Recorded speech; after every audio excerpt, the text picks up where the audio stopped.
दोस्तों, जब भी भारत में इंजीनियरिंग के कारनामों की बात आती है तो उसमें हावड़ा ब्रिज का नाम ना आए ऐसा नहीं हो सकता। और अगर कोई फिल्म में कलकत्ता का सीन दिखाना हो तो ऐसा हो ही नहीं सकता कि उसमें हावड़ा ब्रिज का शॉट या सीन ना हो, चाहे वो पीकू हो या गुंडे। यानी अगर कहें तो ये हावड़ा ब्रिज ही है जिसके लिए कोलकाता अपनी मिठाइयों से भी ज्यादा फेमस है। लेकिन ये तो हम सब शायद जानते ही हैं कि हावड़ा ब्रिज कितना फेमस है, लेकिन हम में से बहुत कम लोग ये जानते हैं कि इस ब्रिज के बनने की कहानी क्या है और आखिर क्यों इसे इंजीनियरिंग का एक बेहतरीन नमूना कहते हैं। आज के इस वीडियो में हम आपको इस ब्रिज से जुड़ी हर वो बात बताएंगे जिसे बतौर भारतीय आपको जानना ही चाहिए। कोलकाता और हावड़ा के बीच हुगली नदी पर पहले कोई ब्रिज नहीं था। नदी पार करने के लिए नाव ही एकमात्र जरिया था। बंगाल सरकार की ओर से साल 1871 में हावड़ा ब्रिज अधिनियम पारित होने के बाद साल 1874 में सर ब्रैडफोर्ड लेस्ली ने नदी पर पीपे के पुल का निर्माण कराया गया। साल 1874 में 22 लाख रुपए की लागत से नदी पर पीपे का एक पुल बनाया गया जिसकी लंबाई 1528 फीट और चौड़ाई 62 फीट थी। फिर 1906 में हावड़ा स्टेशन बनने के बाद धीरे धीरे ट्रैफिक और लोगों की आवाजाही बढ़ने लगी। तब इस पुल की जगह एक फ्लोटिंग ब्रिज यानी तैरता हुआ पुल बनाने का फैसला किया गया। लेकिन तब तक पहला विश्व युद्ध हो चुका था, इसी वजह से ये काम शुरू नहीं हुआ, जिसके बाद युद्ध बीता और साल 1922 में न्यू हावड़ा ब्रिज कमीशन का गठन करने के कुछ साल बाद इसके लिए टेंडर जारी किया गया। तब जर्मनी की एक फर्म ने सबसे कम पैसे का टेंडर भरा था, लेकिन तब जर्मनी और ग्रेट ब्रिटेन के आपसी संबंधों में भारी तनाव रहने की वजह से जर्मनी की उस कंपनी को इस पुल को बनाने का ठेका नहीं दिया गया। बाद में वो काम Braithwaite, Burn and Joseph construction company को सौंपा गया। अगर बात करें इस कैंटिलीवर ब्रिज को बनाने की तो इसमें 26,500 टन स्टील का इस्तेमाल किया गया है। अब उस वक्त में इतना स्टील इकट्ठा कर पाना एक बड़ा टास्क था, लेकिन पुल का निर्माण बहुत जरूरी था, इसीलिए देश की बड़ी स्टील बनाने वाली लगभग इकलौती कंपनी टाटा ने अपने पास से स्टील बेचने की बात कही। इसी कारण डिमांड में से 23,500 टन स्टील की सप्लाई टाटा स्टील ने की। यानी अगर देखें तो ये पुल एक तरह से टाटा का ही पुल है। इस्पात मिलने के बाद हावड़ा ब्रिज की डिजाइन तैयार की गई, क्योंकि यहाँ अंग्रेजों की एक शर्त थी कि ब्रिज चाहे जैसे भी बने लेकिन ब्रिज के नीचे कोई पुल नहीं होना चाहिए, ताकि ब्रिज के नीचे से निकलने वाली बोट्स को कोई दिक्कत ना हो।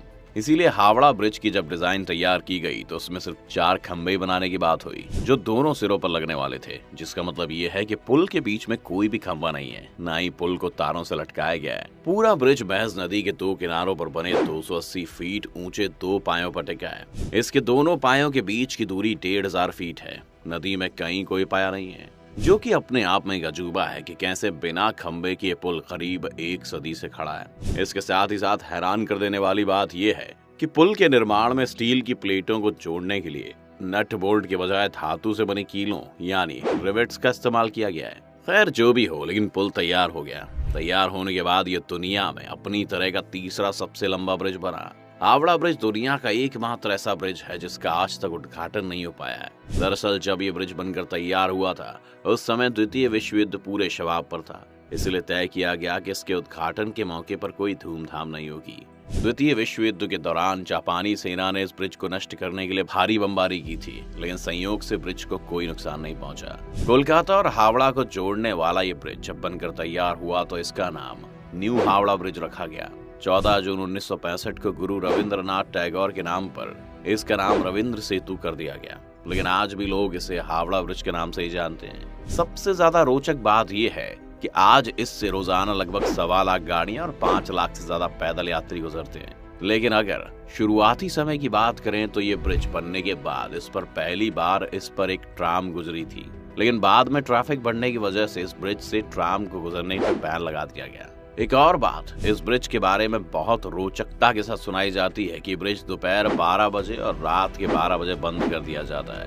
इसके पीछे जो कारण है उसके अनुसार हावड़ा ब्रिज के इंजीनियर्स ने इस पुल के बन जाने के बाद कहा था कि ये पुल अगर कभी गिरता है तो वो 12 बजे ही गिरेगा, लेकिन उसने ये नहीं बताया कि 12 बजे दिन के या 12 बजे रात के। इसीलिए हर समय दिन दोपहर के 12 बजे और रात के 12 बजे इस पुल को बंद कर दिया जाता है। लेकिन कई लोग इस बात को पूरी तरह से नहीं मानते हैं, लेकिन इस पुल को 2 बार बंद होना अपने आप में हैरान कर देने की बात जरूर है। इसके अलावा एक और बात जो इस ब्रिज के बारे में कही जाती है वो ये है कि ऐसा माना जाता है कि हावड़ा ब्रिज की कोई चाबी है जिसे ब्रिटिश कंपनी ने भारत को नहीं दिया है। अब ये चाबी करती क्या थी, इसे सुनकर आप चौंक सकते हैं। कहा जाता है कि पुराने जमाने में इस चाबी से ब्रिज को बड़े समुद्री जहाजों के लिए 2 भागों में खोल दिया जाता था, यानी कि अगर इसे ब्रिज गेट कहें तो गलत नहीं होगा। खैर, इस बात की भी कोई आधिकारिक पुष्टि नहीं हुई है। अगर हालिया स्थिति की बात करें तो इंजीनियर्स का कहना है कि हावड़ा ब्रिज के खम्भों को अब जंग लगने लगा है। अब इस जंग की वजह है पान।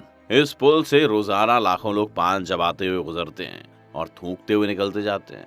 इंजीनियर्स बताते हैं कि जिन खम्भों पर पुल टिका है उनमें से कुछ के आधार की मोटाई पिछले 3 साल में आधी रह गई है। इस बात से आप समझ सकते हैं कि पान चबाने और थूकने की वजह से इतना बड़ा पुल अपने आप को खो रहा है। इसके अलावा भी 2005 में नदी से गुजरता हुआ एक कार्गो शिप इस पुल के बीच में फंस जाने के कारण भी इस पुल को कुछ हद तक नुकसान देखने को मिला।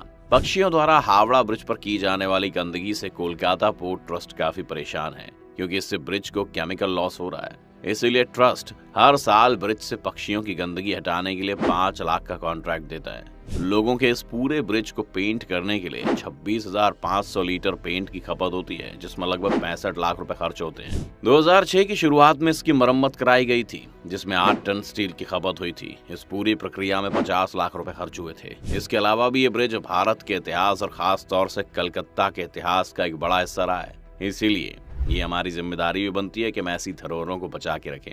बाकी आपको हावड़ा के बारे में और क्या पता है, आप हमें कमेंट करके जरूर बताएं। साथ ही इस वीडियो को लाइक और शेयर जरूर करें। साथ ही हमारे चैनल को सब्सक्राइब करना भी ना भूलें।